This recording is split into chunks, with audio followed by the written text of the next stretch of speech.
To visit Japan was a dream ever since I was 10 years old and got exotic gifts from my aunt and uncle who lived in Tokyo.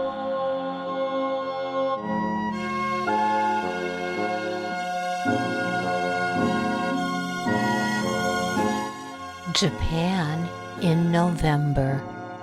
The philosophies, rituals, and practices of Japan's two great religions, Buddhism and Shinto. Little did I know that the most inspirational aspect of this trip would be the Buddhist and Shinto religions and their relationship to Japan's ancient culture.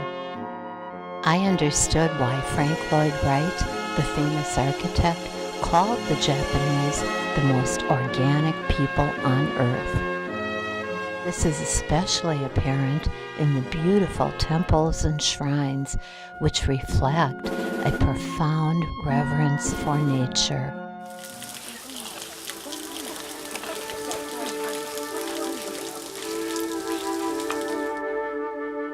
The temples and shrines are constructed in settings of natural beauty and also generally have dry or rock gardens as well as green gardens. Both are designed with natural elements which serve to invoke contemplation on the meaning of life. The beauty of nature awakens spiritual longing in people, an important consideration in a world where nature is exploited rather than revered. We arrived at night to view the famous Tokyo Tower outside our hotel window.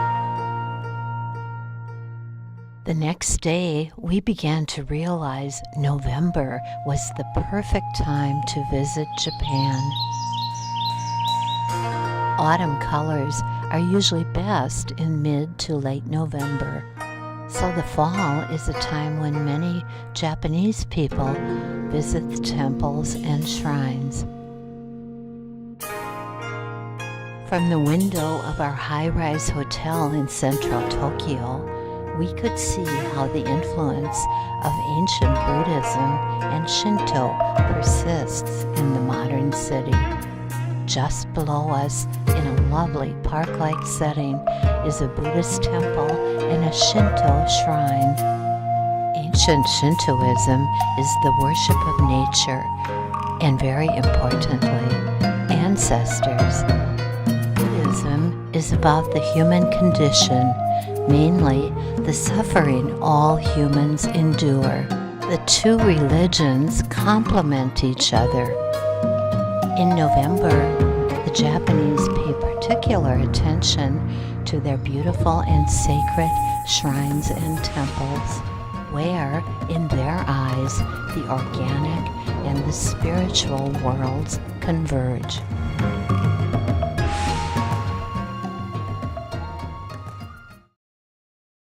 Although our lack of Japanese meant that we did not know the exact significance of the temple rituals, there was no doubt about the harmonizing of the natural world and the spiritual world.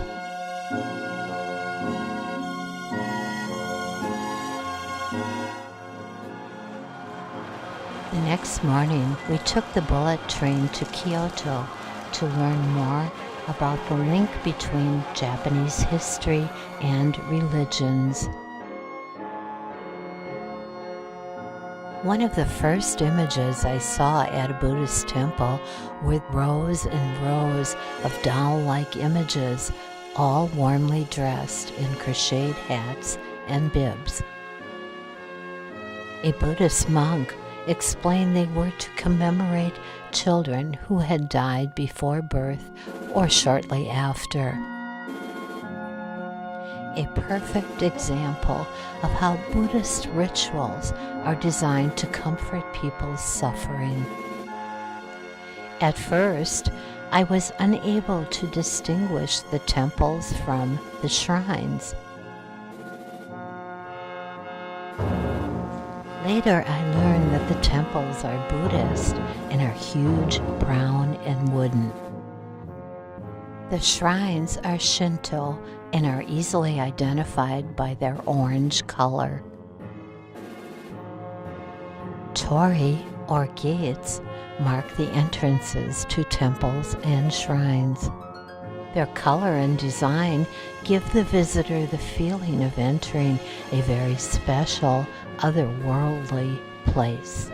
Shinto is the native religion of Japan and is as old as Japan itself.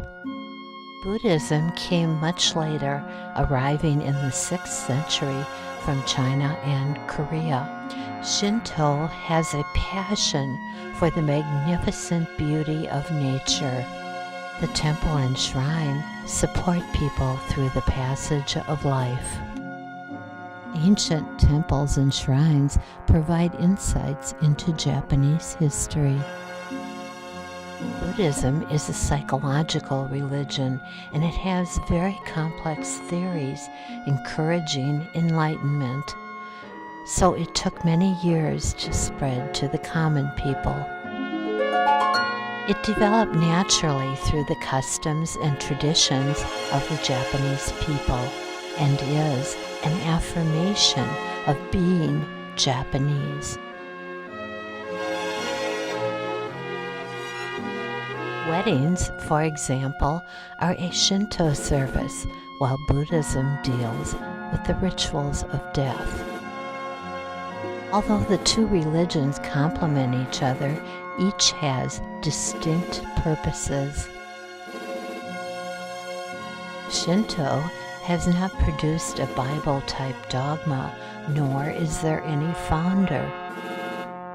There is no absolute right or wrong in Shinto. The belief system is very humane. In other words, no one is perfect. People are basically good, and evil is caused by evil spirits.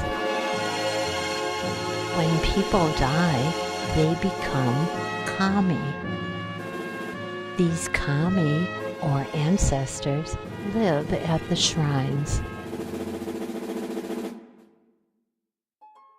This is why people visit their ancestors at least once a year and throw an offering, such as a 10-yen coin, into the shrine. Clapping is also used to alert the kami of your presence and to let the ancestors know that you have come to ask for support.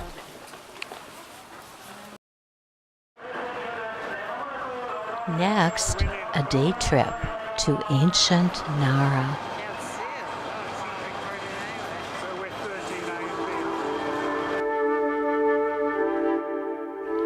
Nara was at one time the capital of Japan.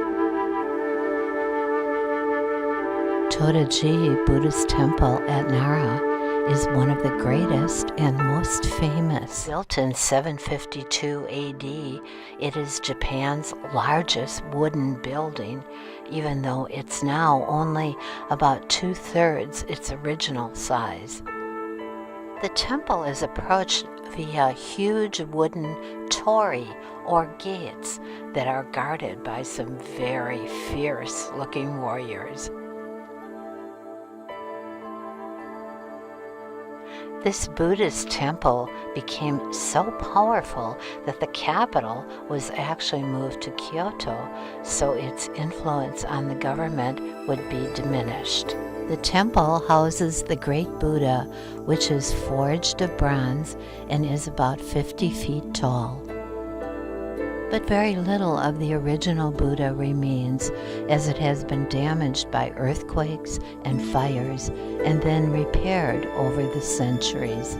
The hands, for example, are from the 17th century and the head from the 18th. The reason for the enormous Buddha is to give you a sense of how small you are. Seeing it helps you to let go of your ego, which is exactly what the Buddha teaches. Buddhist principles are truth and acceptance, and it is the Buddha who shows you the path to the truth.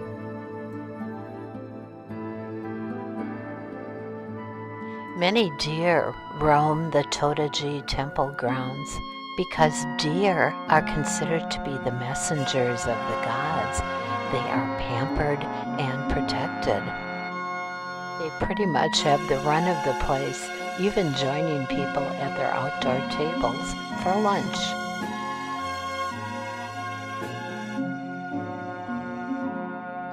Kiyomizo Temple.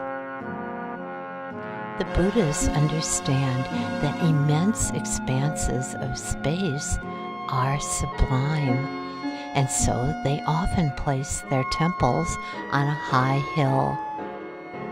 An interesting aspect of both Shinto and Buddhism, unlike other great world religions, is that they do not worship an absolute creator God who has supernatural powers. Instead, they venerate the Buddha, who is the teacher, and all other Buddhas. It is very egalitarian. Anyone may strive for Buddhahood and achieve it through enlightenment. Rituals are not only vital in Japanese daily life, but also mark important human life events. They evolved over centuries to keep evil spirits away by using purification, prayers, and offerings. Because temples are sacred places, they are regarded with awe, respect, and reverence. Purification troughs, located near the entrance of temples, are used to ritually clean hands and rinse mouth before entering the main hall.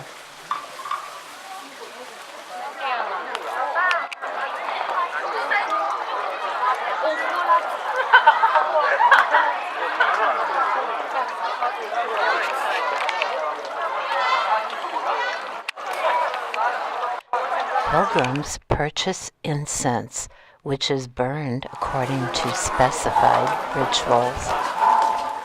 Fanning the incense smoke toward the body is believed to have healing powers. For example, if you have a sore shoulder or neck, this area might be healed by fanning the smoke toward it. A warning against participating in rituals you know nothing about. We faux pas here by taking a photo op and fanning someone else's smoke. I heard the sound of gongs at a Buddhist service we attended in Tokyo, and I finally learned the reason for them. Ring the gong before praying to get the kami's or the ancestors' attention. What are these called? Todo. Some people were kind enough to tell me about the toda, or lanterns, and their purpose. What are these called? Todo. Thank you.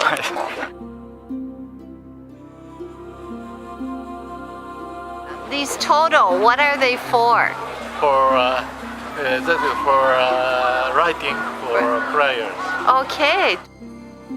Wooden racks festooned with twisted papers, wooden slats, and colorful banners are placed around the temple grounds.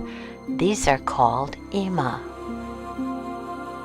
Visitors write their wishes for good health, success, love, wealth, or perhaps passing an exam on wooden plates or paper, and fasten these ima to the rack and leave it at the shrine.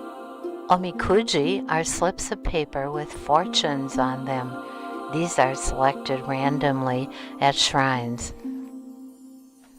Fortunes carry either a message of great good or great bad luck. But not to worry.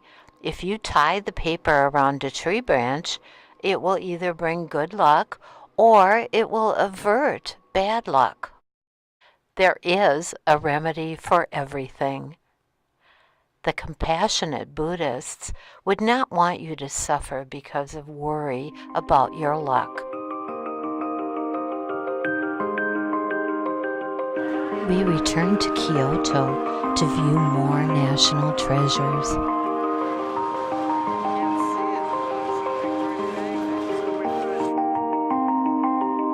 Sanju Sanjendo dates from 1164 AD and is 120 meters long. It is Japan's longest wooden structure. The original building was destroyed in a fire about 100 years later, but it was reconstructed and has remained unchanged for the last 700 years. In its great hall, there are, arranged in precise rows, 1,001 Buddhas, all hand-carved of cypress wood and all of the same deity. It is Kannon who is the goddess of mercy. There are 1,000 small and one large one.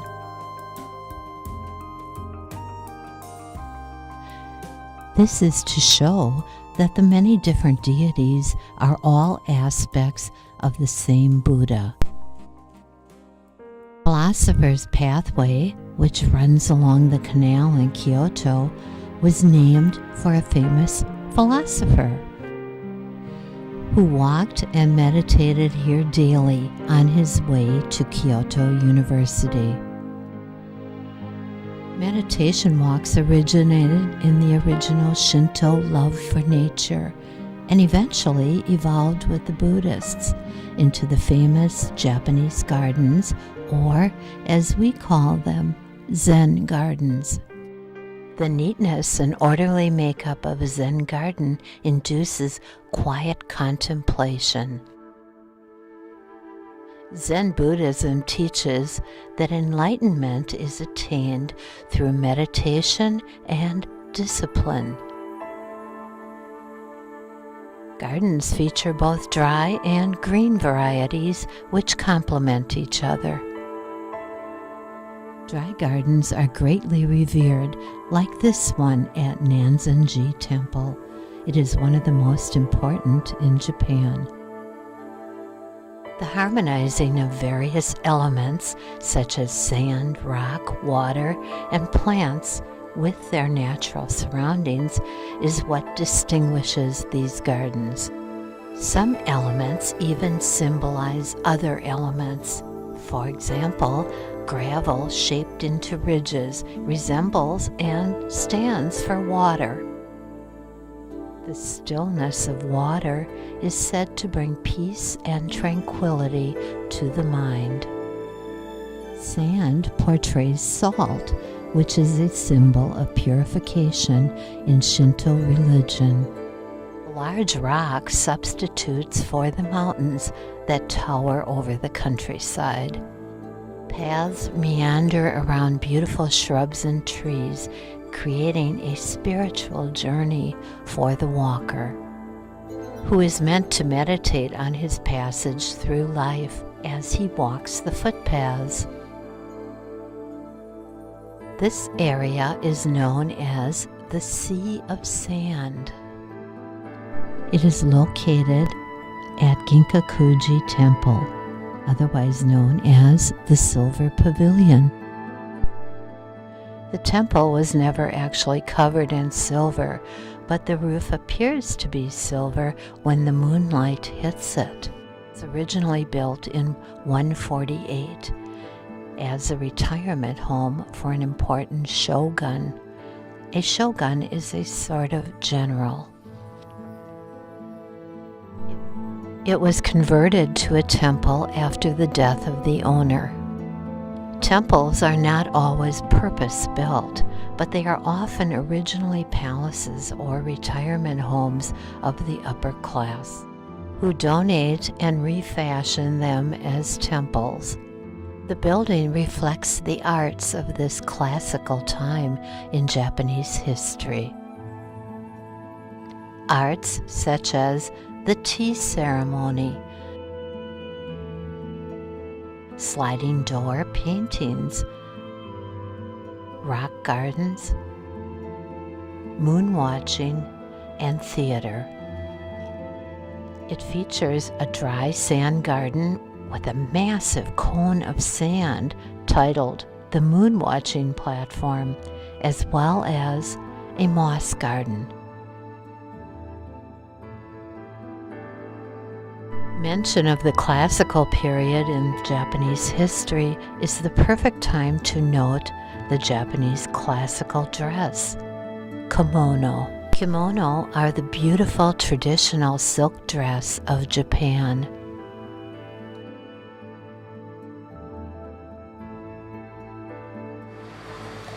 They are mainly worn for ceremonial or formal occasions, such as funerals, weddings, tea ceremonies, or visits to the temples and shrines.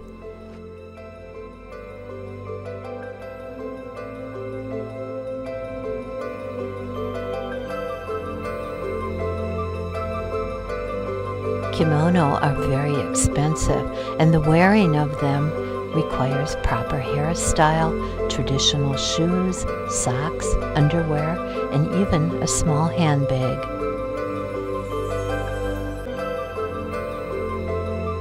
These kimono fashionistas of the past graciously posed for photos. Kasuga Taishi is Nara's most important shrine because it has ties to Japan's royal empresses and was established when Nara was the capital. Its bright orange color signals that it is a Shinto shrine. Shinto shrines are torn down and rebuilt every 20 years because of Shinto's emphasis on purity.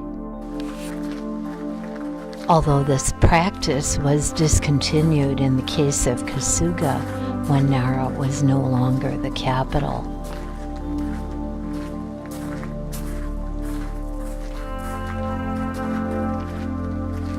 Kasuga Grand Shrine is famous for its lanterns, which are donated by its worshippers.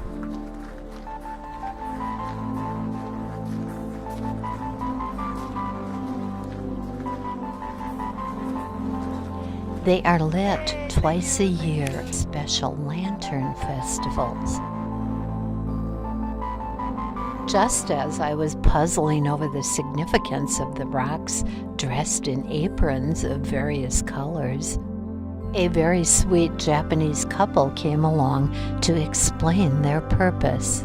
Pray for your family's safety. Very good. Thank you very much. Domo arigato.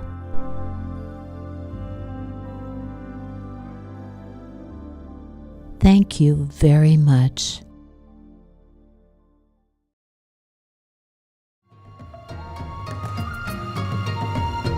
Shrines, churches, cathedrals, and temples represent man's desire to transcend this earth and its trials, to rise above the mundane, to achieve spiritual meaning to this life on earth.